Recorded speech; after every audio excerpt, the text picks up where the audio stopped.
Hi friends, my name is Param Shivam and I am a student of Army College of Medical Sciences. So today I have taken a topic called as global organization. This topic seems to be tricky, but once I tell you about this, it won't.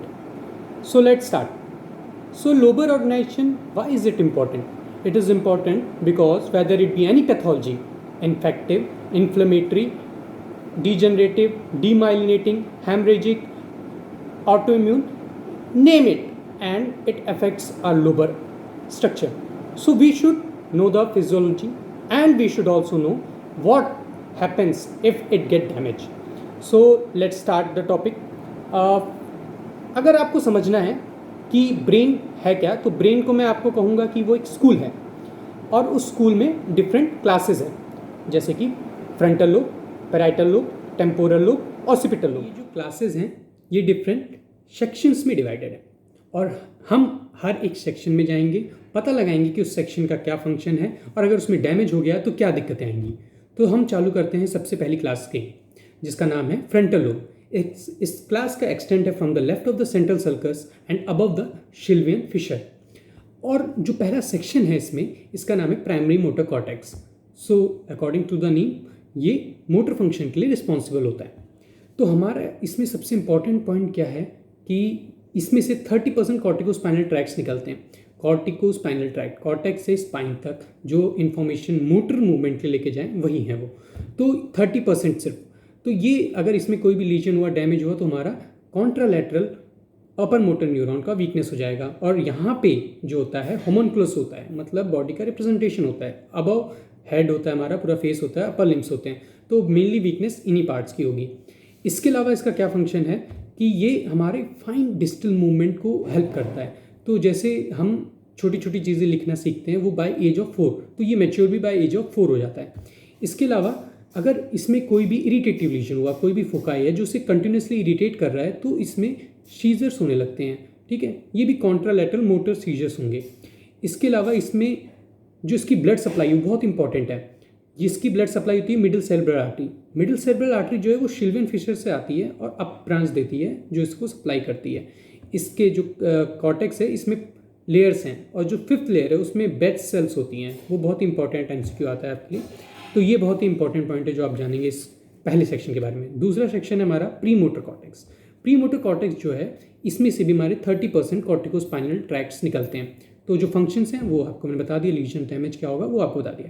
इसके जो और function है वो अलग है, वो है planning and sequencing the movement.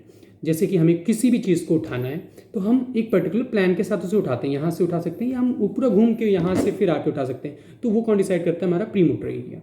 इसके अलावा टोन एडजस्ट करता है, जैसे कि हमें किसी भी चीज़ को लिफ्ट करना है, डंबल को लिफ्ट करना है या हमें ग्लास को लिफ्ट करना है, तो हमें डिफरेंट टोन चाहिए, वो भी यही डिसाइड करेगा हमारा प्री मोटर कॉर्टेक्स। अगर इसमें कोई भी लीजन होता है तो स्पास्टिसिटी होगी मेनली, क्योंकि ये टोन के लिए बहुत ही ज़्यादा रिस्पॉन्सिबल है, तो इसमें स्पास्टिसिटी हो जाएगी, मतलब हाइपरटोनिया हो जाएगा और वीकनेस भी होगी। ठीक है, इसके अलावा जो होता है प्रिमिटिव रिफ्लेक्सेस जो बहुत ही लोअर एनिमल पाए जाते हैं, वो रिफ्लेक्सेस भी आ जाएंगे अगर इसमें डैमेज होता है। इसके अलावा हम अगले सेक्शन में आते हैं, तो उसका नाम है फ्रंटल आई फील्ड। ये जो फ्रंटल आई फील्ड वाला सेक्शन है ये रिस्पॉन्सिबल है फॉर सेकेडिक फास्ट मूवमेंट।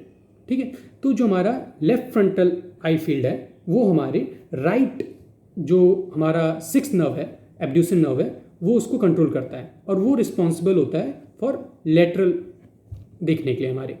तो अब अगर हमारा लेफ्ट फ्रंटल आई फील्ड है तो वो हमारे राइट को सप्लाई करेगा और हमें राइट साइड देखने में हेल्प करेगा। अगर डैमेज हो गया तो हमारे लेफ्ट फ्रंटल आई फील्ड में डैमेज है, मतलब हमारा राइट साइड हम नहीं देख पाएंगे, लेकिन हमारा लेफ्ट वाला तो ठीक है, तो हम राइट साइड देख लेंगे। तो हम किधर देखेंगे? Towards the site of the lesion. तो इसका सिंपल से याद करने का तरीका है कि जब हमें डैमेज होता है तो कोई डेथ हो गई किसी की, तो हम उससे मिलने जाते हैं, उसके पास जाते हैं, तो हम उसकी तरफ जाते हैं। लेकिन अगर उसे कोई इरिटेट कर रहा है, तो अगर हमें भी कोई इरिटेट करता है तो हम उससे अपोजिट देखते हैं। तो ये बेसिक सिंपल ट्रिक है जिससे आप याद कर सकते हैं। इसके अलावा क्या होगा कि हमारा वीकनेस होगा कॉन्ट्रालैटरल साइड। ठीक है, क्योंकि लेफ्ट राइट मेडुला डिकसेशन, तो ये हमें बेसिक फॉर्मूला याद रखना है। इसके अलावा हम अगले सेक्शन पे जाते हैं, तो वो है ब्रोकाज एरिया। ब्रोकाज एरिया का ब्रॉडमैन आता है 44-45। ठीक है, तो इस ब्रोकाज एरिया का फंक्शन क्या है? इसका फंक्शन है it is a central point centre है हमारा जो कंट्रोल करता है वर्ड आउटपुट को। तो अगर इसमें कोई भी डैमेज हुआ तो हम बोलने में दिक्कत आएगी, हमारे वर्ड आउटपुट जो है वो कम हो जाएंगे, ठीक है। हमारे मोटर अफीजिया हो जाएगा, नॉन फ्लुएंट हो जाएगी, टेलीग्राफिक स्पीच, टेलीग्राफिक मतलब जो हम tap tap tap tap tap करते हैं तो वो उस टाइप की टेलीग्राफिक स्पीच होगी, रुक रुक के आएगा, डिसआर्थ्रिया हो जाएगा, इस टाइप का दिक्कत आएगा। और सबसे इंपॉर्टेंट पॉइंट यहाँ पे ये याद रखना है कि ये दिक्कत तब आएगी जब डोमिनेंट लोब में लीजन होगा, ठीक है। तो डोमिनेंट लोब के लीजन से ही ये दिक्कत आएगी। इसके अलावा अब हम आएंगे अगले सेक्शन पे, प्रीफ्रंटल कॉर्टेक्स। प्रीफ्रंटल कॉर्टेक्स क्या है? ये रिस्पॉन्सिबल होता है हमारी पर्सनैलिटी, कैसे हम प्रेजेंट कर रहे हैं सोशली, कैसे हम बात कर रहे हैं, हमारा मोटिवेशन लेवल क्या है, हमारा इंटेलिजेंस लेवल क्या है, problem solving skills, attention, retrieval of the memory. तो ये सारा जो बेसिक फंडा है जो हमें एक इंसान को एक सुपीरियर एनिमल बनाता है और हमारा इंटेलेक्चुअल लेवल है, हमें मोटिवेशन रखता है, वो ये कंट्रोल करता है। अगर इसमें लीजन हो गया तो क्या दिक्कत आएगी? हम डिसीजन अच्छे से नहीं बना पाएंगे, बिहेवियर प्रॉब्लम आएंगी, हमें सोशली हम अच्छे से नहीं रिप्रेजेंट कर पाएंगे अपने आप को। इसके जो सबसे एक बहुत ही इंपॉर्टेंट पॉइंट है जो लोग नहीं बताते हैं वो है कि इसका सब कॉर्टिकल भी कनेक्शन होता है। तो अगर सब कॉर्टिकल कनेक्शन है तो जब अगर इसमें लीजन हुआ तो सब कॉर्टेक्स भी कहीं ना कहीं इन्वॉल्व हो जाएगा, जिसकी वजह से हमारे एबनॉर्मल मूवमेंट्स भी मिलते हैं। अगर इसका कोई भी शीजर या प्रीफ्रंटल लोब का शीजर होता है तो हमारे एबनॉर्मल मूवमेंट्स भी मिलते हैं। इसके अलावा ये हो गया हमारा सुप्रोलैटरल सरफेस पे जितनी भी हमने सेक्शंस को डिस्कस किया। अब हम मीडियल साइड में जाएंगे। मीडियल साइड में भी हमारे कुछ सेक्शंस हैं, ठीक है। तो उसमें है हमारा सबसे पहले उसमें भी एक होमोन्कुलस है, ठीक है, जैसे इधर था लेटरल साइड में, से इधर है, उधर जो है वो लोअर लिम्ब को सप्लाई करता है। प्रीसेंट्रल गायरस होता है जो कि हमारे मिक्चुरेशन रिफ्लेक्सेस को देखता है। इसके अलावा हमारा सिंगुलेट गायरस होता है जो हमारे इमोशनल और कंडीशनिंग रिफ्लेक्स के लिए इन्वॉल्व होता है। जैसे कि कंडीशनिंग रिफ्लेक्स बताऊं कि आपको पता है कि हाँ ये इस बंदे के पास में जाऊंगा तो ये मुझे चॉकलेट देगा, तो आप उसके पास जाना पसंद करेंगे। This is the conditional reflex, ठीक है। तो ये रिस्पॉन्स है। अगर इसमें अगर कहीं पे भी डैमेज हो जाता है हमारा, ठीक है, मीडियल साइड में, तो क्या होगा? मीडियल साइड में अगर हमारा डैमेज हुआ तो यूरिनरी इनकंटिनेंस होने लगेगा, ठीक है, हम टॉयलेट पे कंट्रोल नहीं कर पाएंगे अपना, गेट एप्रेक्सिया हो जाएगा, ठीक है, इग्निशन फुट फिनोमेना भी इसे कहते हैं। ग्रेट एप्रेक्सिया है क्या? बेसिकली आपके लोअर लिम्ब को आप कंट्रोल नहीं कर पा रहे हैं तो आप मूव ही नहीं करेंगे, तो वो वहीं के वहीं एकदम जम जाएगा वहीं पे। और profound personality changes because of cingulate gyrus. जो हमारा मीडियल लोब है इसकी जो सप्लाई है वो किससे है? वो एंटीरियर सेरिब्रल आर्टरी से है। तो इसका लीजन ही मीडियल साइड को अफेक्ट करेगा। पैराप्लीजिया जिसे हम कहेंगे वो होगा अगर हमारा एसी ऑक्लूड हो जाता है तो बेसिकली इतना सा फंडा है हमारा इस क्लास के बारे में, फ्रंटल लोब के बारे में, ठीक है। तो इसके डिफरेंट सेक्शंस हैं, आपको पता हो गए हैं। आप एक बार फिर से इसको पढ़ेंगे, याद करेंगे कि क्यों हम पढ़ रहे हैं, तो आपको बेसिकली आराम से याद हो जाएगा। इसके अलावा अब हम आएंगे दूसरी क्लास के बारे में। उस क्लास का नाम है हमारा पेराइटल लोब। पेराइटल लोब जो है इसको हमने डिवाइड किया है सेंट्रल सल्कस, वो लेफ्ट में था, ये राइट में है, ठीक है। सिल्वियन फिशर है पेराइटल लोब के साथ, पेराइटो ऑसिपिटल, ठीक है, पेराइटल टेम्पोरल। तो ये सारी इसकी बाउंड्री बनाती हैं, इसको एक फ्रेमवर्क देती हैं। अब इसमें जो एरियाज हैं वो हम पता करते हैं कौन से हैं। इसमें पहला एरिया है सोमैटो सेंसरी कॉर्टेक्स, ठीक है। तो लोग सेंसरी सुनते ही सोचते हैं कि इसका सिर्फ सेंसरी से लेना देना है। ये बहुत ही गलत मतलब आप लोग का माइंडसेट है, ठीक है। बेसिकली इसका मोटर से भी लेना देना है। 40% ऑफ कॉर्टिकोस्पाइनल ट्रैक्ट जो हैं वो यहाँ से ओरिजिनेट करते हैं। सो अगर इसमें डैमेज हो रहा है पेराइटल लोब में तो भी आपको कॉन्ट्रालैटरल वीकनेस होगा। और मिडिल सेरेब्रल आर्टरी इधर भी सप्लाई कर पेराइटल लोब को आपके, तो ये बहुत ही इंपॉर्टेंट पॉइंट है, ठीक है। सेंसरी कॉर्टेक्स है तो हम सेंसरी कॉर्टेक्स है तो सेंसरी फंक्शंस तो बनते हैं, ठीक है। तो इसके जो कॉर्टिकल सेंसेशंस हैं वो बहुत इंपॉर्टेंट हैं, ठीक है। तो कॉर्टिकल सेंसेशंस क्या क्या हैं आपके? टैक्टाइल लोकलाइजेशन, टैक्टाइल डिस्क्रिमिनेशन, स्टीरोग्नोसिस, ग्राफ्थीसिया, ठीक है। क्या है टैक्टाइल लोकलाइजेशन? 2 पॉइंट एस्टिमेशन, ये पढ़ते हैं हम डोर्सल कॉलम मीडियल लेमिनिस्कल पाथवे से आते हैं वो, फिर ठीक है थैलेमस में जाते हैं, थैलेमस से जाने के बाद ये यहीं पे आते हैं। तो हमारा जो ब्रेन है वो इन्हीं को कंट्रोल करता है, ठीक है। तो 2 पॉइंट डिस्क्रिमिनेशन हो गया, 2 पॉइंट के बीच में हम डिस्क्रिमिनेट कर पाएँ, वो होता है। स्टीरोग्नोसिस, किसी भी चीज़ को छू के बताना कि हाँ वो क्या है, वो स्टीरोग्नोसिस हो गया। ग्राफ्थीसिया होता है कि हम कुछ भी लिख रहे हैं, यहाँ पे ए लिखा मैंने अपने हाथ में, तो फिर आपको उसको सोच के बताना कि हाँ ये क्या लिखा है, तो ये ग्राफ्थीसिया हो गया, ठीक है। तो अगर इसमें लीजन हो रहा है, यहाँ पे भी हम इसे क्यों पढ़ रहे हैं, हमें ये बहुत इंपॉर्टेंट है जानना। तो अगर यहाँ पे लीजन होता है तो हमारा क्या होगा? कॉन्ट्रालैटरल वीकनेस, क्योंकि 40% कॉर्टिकोस्पाइनल ट्रैक्ट आ रहे थे। और उसके बाद लॉस ऑफ कॉर्टिकल सेंसेशंस। ठीक है, तो कॉर्टिकल सेंसेशंस में बता दूं आपको कि पेन, टेम्परेचर ये बिल्कुल नहीं आते हैं, तो इसको आप बिल्कुल कंफ्यूज नहीं करेंगे कि पैराइटल लोब में ये भी आते हैं। ठीक है, कॉर्टिकल सेंसेशंस नहीं है ये। इसके अलावा अब हम अगला इसका भी जो सेक्शन है उसके बारे में जाते हैं। ठीक है, ये पैराइटल लोब जो है ये क्लास है और इसमें डिफरेंट सेक्शंस हैं। हमने पहला सेक्शन डिस्कस कर लिया है, सोमैटोसेंसरी कॉर्टेक्स। अब हम जा रहे हैं दूसरे सेक्शन में जिसका नाम है सुप्रा मार्जिनल गायरस। ठीक है, तो सुप्रा मार्जिनल गायरस है, ये क्या करता है?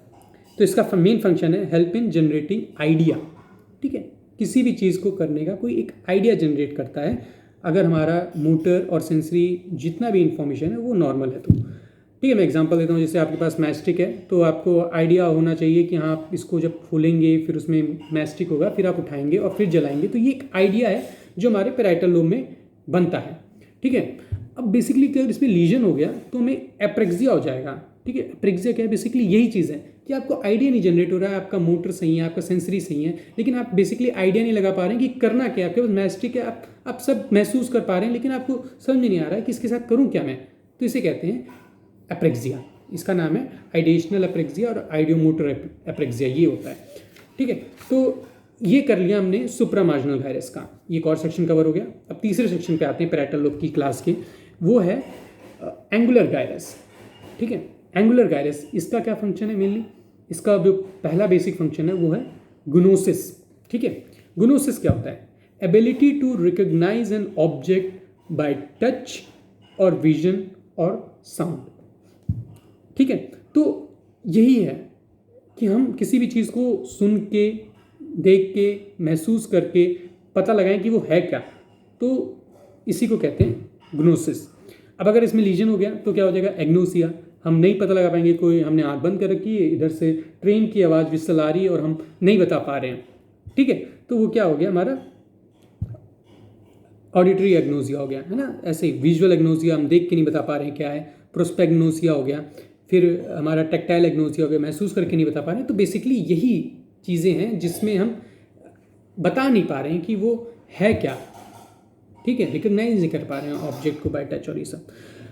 इसके बाद जो सबसे इंपॉर्टेंट चीज़ है कि इसमें जो होता है पैराइटल लोब में, यहाँ पे होता है आपका पूरा स्पेशियल रिप्रेजेंटेशन होता है इसमें, कि आपका जॉइंट, आपका कोई भी चीज़, आपका कितना भी चीज़ें, आप कहाँ पे खड़े हैं, तो ये स्पेशल ऑर्गेनाइजेशन जो होता है ब्रेन में, पैराइटल लोब में होता है। तो अगर यहाँ पे अगर कोई भी दिक्कत होती है तो आपको और भी फीचर्स मिलेंगे। ये इसके, मैं कहूँगा कि ये इसके मतलब जुड़े हुए हैं इससे।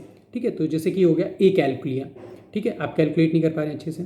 ठीक है, right and left disorientation special है ना, और पूरा है द रिप्रेजेंटेशन, तो आप डिस्क्रिमिनेट नहीं कर पा रहे हैं लेफ्ट क्या है, राइट क्या है।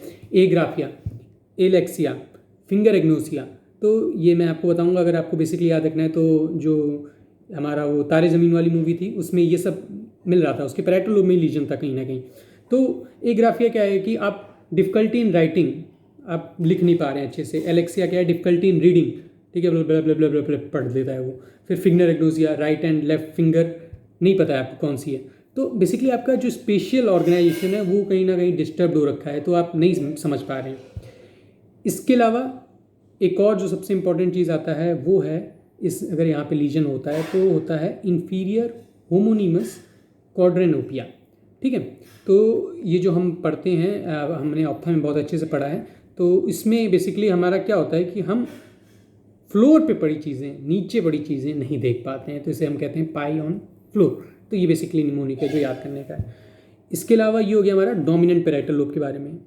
हमारा नॉन डोमिनेंट पैराइटल लोब, देखिए डोमिनेंट और नॉन डोमिनेंट का कॉन्सेप्ट मैं बताऊँ आपका, तो क्या होता है कि जो राइट हैंडेड पर्सन होते हैं उनका जो लेफ्ट लोब होता है वो डोमिनेंट होता है, और जो लेफ्ट वाले पर्सन होते हैं उनमें भी 65% का लेफ्ट ही डोमिनेंट होता है। तो राइट वाला जो हेमिस्फीयर है वो नॉन डोमिनेंट हेमिस्फीयर हो गया। तो जो नॉन डोमिनेंट हेमिस्फीयर है उसमें अगर कोई भी दिक्कत हो रही है तो क्या क्या फीचर्स आएंगे हमारे, तो वो हम देखते हैं। पहला हो गया विजुओ स्पेशियल डिसओरिएंटेशन। ठीक है, मतलब आप बाथरूम में खड़े हैं और उसको बोलेंगे कि ये मेरा बेडरूम है। ठीक है, तो आपको ओरिएंटेड नहीं है आप बेसिकली, तो वो आपको दिक्कत आएगी। ड्रेसिंग अप्रेक्सिया मतलब आप कपड़े नहीं पहन पाएंगे, आप शर्ट को पैंट नीचे पहन लेंगे, पैंट को ऊपर पहन लेंगे, तो ये आपका ड्रेसिंग एप्रेक्सिया हो गया। आप आइडिया नहीं जनरेट कर पा रहे हैं, करना क्या है उसके साथ। कंस्ट्रक्शनल एप्रेक्सिया, आप कंस्ट्रक्ट नहीं कर पा रहे हैं, कोई बिल्डिंग नहीं बना पा रहे हैं, क्रिएट नहीं कर पा रहे हैं, ठीक है, क्यूब से, तो ये हो गया। फिर एनोसोग्नोसिया हो गया। एनोसोग्नोसिया क्या है बेसिकली कि आप neglect, hemi neglect, left side hemi neglect, क्योंकि जो हमारा डोमिनेंट लोब है, ठीक है, वो हमारा जो डोमिनेंट हमारा कौन सा है, लेफ्ट लोब, वो हमारे राइट साइड के एक्स्ट्रा पर्सनल स्पेस को कंट्रोल करता है। और जो हमारा नॉन डोमिनेंट है, जो कि हमारा राइट हेमिस्फीयर है, वो आपके दोनों लेफ्ट और राइट दोनों एक्स्ट्रा पर्सनल स्पेस को कंट्रोल करता है। तो आप अगर आपके नॉन डोमिनेंट में लीजन हो गया तो आपका जो लेफ्ट साइड वाला है वो आप एक्स्ट्रा पर्सनल स्पेस उसको नहीं आप रिकॉग्नाइज कर पाएंगे। तो बेसिकली क्या हो जाएगा, हेमी निगलेक्ट हो जाएगा, वो आप उसको निगलेक्ट कर देंगे। जैसे कि इसमें पेशेंट कैसा होगा कि आप एक साइड शेव करते हैं, एक साइड शेव ही नहीं कर रहे हैं, ठीक है, तो आपने उस चीज़ को निगलेक्ट कर दिया। तो ड्राइंग बना रहे हैं, एक सर्कल बना रहे हैं, तो एक साइड का बनाएंगे, आप दूसरे साइड का क्लॉक ही नहीं बना रहे हैं, तो ये हो गया एनोसोग्नोसिया, ठीक है। तो इतना अगर हम जान लें तो ये हमारे लिए पैराइटल लोब के लिए काफ़ी होगा। इसके अलावा अगर आपको एक एक्स्ट्रा पॉइंट याद रखना है, जो कि हमारा तारे ज़मीन से ही आता है, कि जो ये जब लीजन होता है डोमिनेंट लोब में, तो उनके जो नॉन डोमिनेंट लोब होते हैं वो ज़्यादा ही ज़्यादा डेवलप हो जाते हैं, अच्छे से हो जाते हैं, तो वो भी हमारी कुछ चीज़ें कंट्रोल करती हैं, स्किल्स, जैसे कि हमारी म्यूज़िक, ड्राइंग, ठीक है। तो ये जो स्किल्स हैं ये इनमें बेटर पाई जाती है। सो फ्रेंड्स, हमने 2 क्लासेस कवर कर ली हैं, फ्रंटल लोब को कवर कर लिया है और हमने पैराइटल लोब को कवर कर लिया है। अब हम अपनी तीसरी क्लास के पास जाएंगे जिसका नाम है टेम्पोरल लोब, और इसके डिफरेंट सेक्शंस को भी हम कवर करेंगे। तो सबसे पहले इंपॉर्टेंट पॉइंट है हमारे टेम्पोरल लोब के लिए, जो सबसे सारी क्लासेस, जो सारे सेक्शंस हैं इस क्लास में, उन सब पे एप्लीकेबल होता है, वो ये 3 पॉइंट हैं कि इसमें ना तो कॉर्टिकोस्पाइनल ट्रैक्ट होता है, तो कॉर्टिकोस्पाइनल ट्रैक्ट नहीं है तो फिर कोई भी कॉन्ट्रालैटरल वीकनेस नहीं होगा इसके लीजन्स में, कोई भी कॉर्टिकल सेंसेशंस नहीं इन्वॉल्व हैं, और सबसे बड़ी बात कि डोमिनेंट और नॉन डोमिनेंट का भी कोई कॉन्सेप्ट नहीं है यहाँ पे। तो ये 3 पॉइंट आप याद रखेंगे तो बहुत ही आसान होगा आपके लिए आगे। तो अब हम पहले सेक्शन पे जाएंगे इस क्लास के, जो है ऑडिटरी कॉर्टेक्स, एरिया नंबर 41-42। इसका काम क्या है, हियरिंग करने में, आपको सुनने में हेल्प करता है। तो अगर इसमें डैमेज हो गया तो आपकी हियरिंग लॉस हो जाएगी। अब इंपॉर्टेंट पॉइंट ये है कि इसमें बायलैटरल डैमेज होना जरूरी है। अगर यूनिलैटरल होगा, एक कान डैमेज होगा, तो आप दूसरे कान से ऑफकोर्स सुन सकते हैं, तो इसमें बायलैटरल इंपॉर्टेंट है। इसके बाद हम अब सेकेंड सेक्शन में जाएंगे इसके, जो है secondary auditory association cortex, Brodmann area number 21।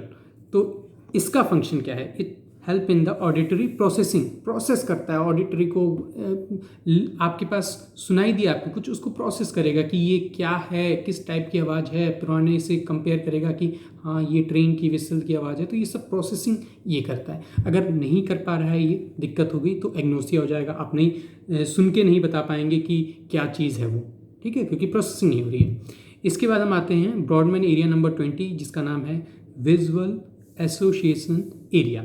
अब ये क्या करता है, इसका भी वही काम है, जैसे हम उसमें सुन के काम कर रहा था ये, वैसे ही ये देख के, ये भी प्रोसेसिंग करता है देख के ही, ठीक है। जो भी ये चीज़ आपने देखी, आप उसको कंपेयर करते हैं कि ये क्या हो सकता है, कौन सा कलर है, पुराने एक्सपीरियंसेस के थ्रू, और ये सब करके प्रोसेस करके आप बताते हैं। तो इसमें भी अगर रिलीजन हुआ तो विजुअल एग्नोसिया हो जाएगा, ठीक है, आप बता नहीं पाएंगे।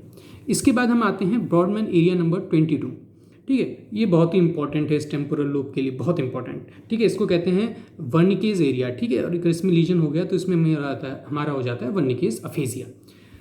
इसमें इंपॉर्टेंट क्या है कि ये फंक्शन क्या है इसका फंक्शन है कॉम्प्रिहेंशन ऑफ द वर्ड्स, ठीक है। तो जो हमने सुना उसको कॉम्प्रिहेंड करता है, ठीक है। तो अगर इसमें अगर लीजन हो गया तो वो कॉम्प्रिहेंशन नहीं हो पा रहा है। अब उसमें अगर कॉम्प्रिहेंशन नहीं हो पा रहा है तो फिर क्या हो रहा है, इसमें पेशेंट समझ नहीं पाएगा और बोलता रहेगा, फ्लुएंट अफेजिया, ठीक है, कोई कंट्रोल नहीं है उसका, कुछ भी बोल रहा है, वर्ड आउटपुट इंक्रीज, नए शब्द ला रहा है, न्यू लॉगिज्म, ठीक है। तो ये सारी दिक्कतें हो जाती हैं। इसमें कॉन्ट्रालैटरल वीकनेस और वीकनेस का कोई भी कॉन्सेप्ट नहीं है, इसको हम वर्निकेज अफेजिया कहते हैं, ठीक है फ्रेंड्स। इसकी क्लासेस खत्म करने के बाद अब हम चौथी क्लास यानी ऑसिपिटल लोब पे आ गए हैं, और इसको भी हमने वेरियस सेक्शंस में डिवाइड किया है।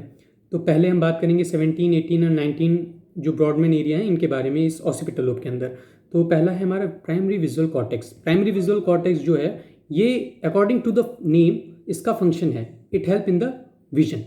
और अगर इसमें लीजन हो जाए तो क्या होता है, तो यूनिलैटरल लीजन है तो कॉन्ट्रालैटरल होमोनिमस हेमिएनोपिया हो जाएगा, जिसकी वजह से क्या होगा, मैक्युलर, स्पेयरिंग, और ये कॉन्ग्रेंट इन नेचर होगा। कॉन्ग्रेंट का मतलब है कि एग्जैक्टली सेम, होमोनिमस हेमिनोपिया जो एग्जैक्टली सेम होगा दोनों साइड में।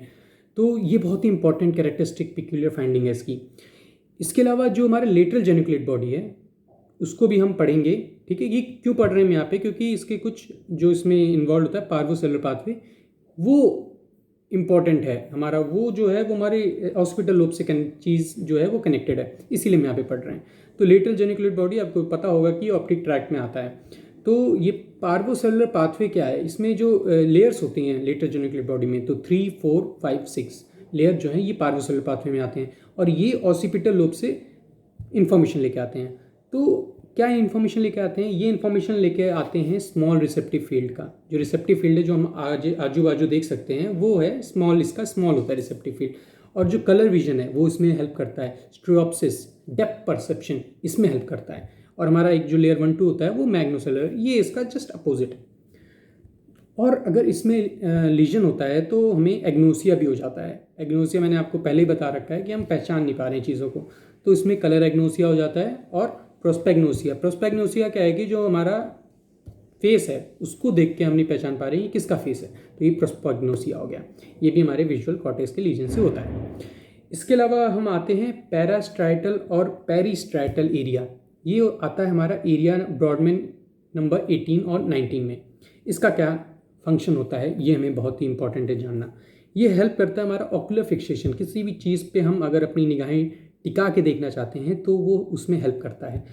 और विजुअल मेमोरी, विजुअल मेमोरी मतलब आप किसी भी चीज़ को याद करते हैं, नोट्स हैं, नोट्स को आप याद करते रिकॉल करते हैं, तो आपकी एक विजुअल मेमोरी होती है, वो भी इसी चीज़ से हेल्प होती है।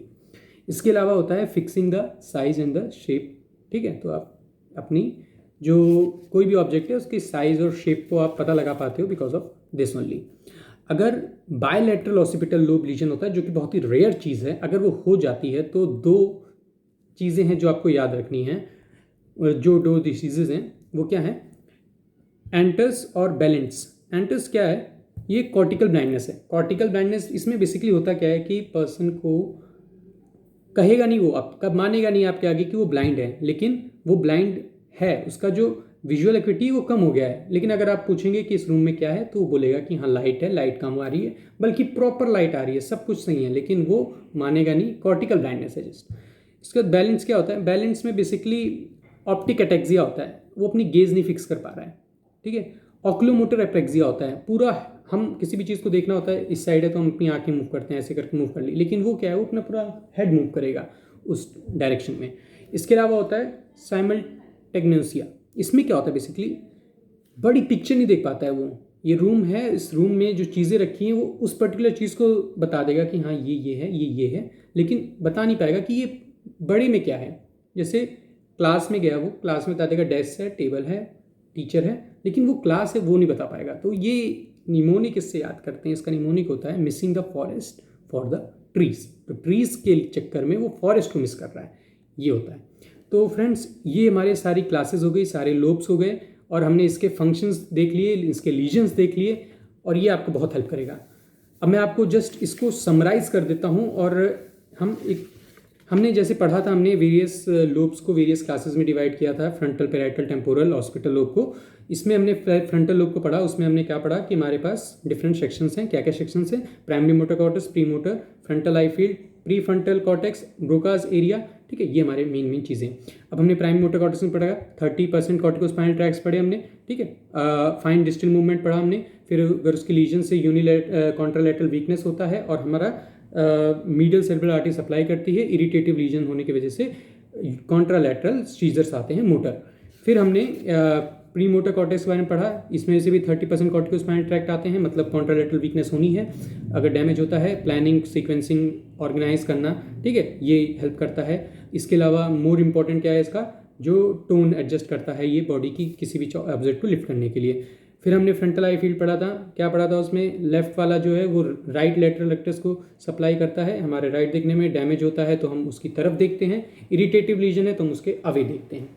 इसके बाद हमने ब्रोकाज एरिया पढ़ा। ब्रोकाज एरिया क्या है, ये ब्रोकाज एरिया मोटर अफेजिया है। इसमें हम कॉम्प्रीहेंड कर लेते हैं चीज़ों को, लेकिन बोलते जाते हैं, बहुत ही ज़्यादा बोल नहीं पाते हैं, सॉरी माफ़ कीजिएगा, बोल नहीं पाते हैं। डिसआर्थ्रिया हो जाता है और नॉन फ्लुएंट स्पीच हो जाती है इसमें। तो ये हो गया हमारा फ्रंटल लोब। फ्रंटल लोब में और भी चीज़ें थी। प्री फ्रंटल कॉर्टेक्स था। प्री फ्रंटल कॉर्टेक्स हमारा फंक्शन था पर्सनैलिटी, प्रॉब्लम सॉल्विंग, इंटेलिजेंस और वो सारी चीज़ें। हमारा रिट्राइवल ऑफ मेमोरी, ये सब, और लीजन यूनिवर्सल बिहेवियरल नॉर्मेलिटीज़ और चीज़ें आ रही थी। फिर हमने मीडियल सरफेस के बारे में पढ़ा था। उसमें 3 चीज़ें थी। मिक्चुरेशन वाला पॉइंट था, लोअर लिम्ब वाला पॉइंट था, और कंडीशनिंग रिफ्लेक्स था। तो ये सब हमने पढ़ा। फिर क्लिनिकल इंपॉर्टेंस उसकी पढ़ी थी हमने। उसके बाद हमने डिस्कस किया पैराइटल लोब के बारे में। पैराइटल लोब में सेंसरी पार्ट आता है, सोमैटोसेंसरी एरिया आता है, लेकिन हमें ये नहीं भूलना है कि कॉर्टिकोस्पाइनल ट्रैक्ट 40% वहीं से आता है, तो कॉन्ट्रैक्टरी वीकनेस होनी है। इसके अलावा सोमैटोसेंसरी कॉर्टेक्स में कॉर्टिकल सेंसेशंस पढ़ी थी हमने। इसके अलावा हमने सुप्रामार्जिनल गायरस पढ़ा था, एप्रेक्सिया। फिर हमने एंगुलर गायरस पढ़ा था, एग्नोसिया, और 5 कॉर्टिकल जो फाइन सेंसेशंस थी वो भी पढ़ी थी हमने। इसके अलावा हमने पढ़ा है इंफीरियर होमोनिमस क्वाड्रेनोपिया, पाई ऑन 4 भी पढ़ा था। फिर हमने नॉन डोमिनेंट पैराइटल लोब पढ़ा था। उसमें सबसे इंपॉर्टेंट था एनोक्सोग्नोसिया, जो कि हेमी निग्लेक्ट होता है, वो भी पढ़ लिया हमने। इसके बाद हम गए थे टेम्पोरल लोब पे। टेम्पोरल लोब में हमने पढ़ा था ऑडिटरी कॉर्टेक्स, जो हमारा हियरिंग में हेल्प करता है। फिर एसोसिएशन वाला पढ़ा था हमने, विजुअल का पढ़ा था एसोसिएशन। फिर वर्निकेज अफेजिया पढ़ा था, इसमें फ्लुएंट अफेजिया होता है, कुछ भी बोलता है, नियोलॉगिज्म, सब कुछ पढ़ा हमने। फिर हमने मीडियल टेम्पोरल लोब पे आए थे, हिप्पोकैम्पस, मेमोरी, अंकस, ऑल्फैक्टरी गस्टेटरी, एमाइगडेला, आपका पूरा क्लूवर ब्रूसी इस सिंड्रोम से रिलेटेड था, ये हमने पूरा पढ़ा था। फिर हमने सुपीरियर होमोनिमस क्वाड्रेनोपिया पढ़ा था। इसके बाद हमने बात की थी ऑस्पिटल लोब की। ऑस्पिटल लोब हमारा विजुअल एरिया के लिए रिस्पॉन्सिबल होता है, तो हमने उसका भी क्लिनिकल फाइंडिंग्स और क्या लीजन्स होते हैं वो सब हमने पढ़ा था। तो आप इसको रिवाइज करेंगे जितनी बार, वो बेटर होता जाएगा और बहुत ही अच्छा आउटपुट आएगा। Thank you.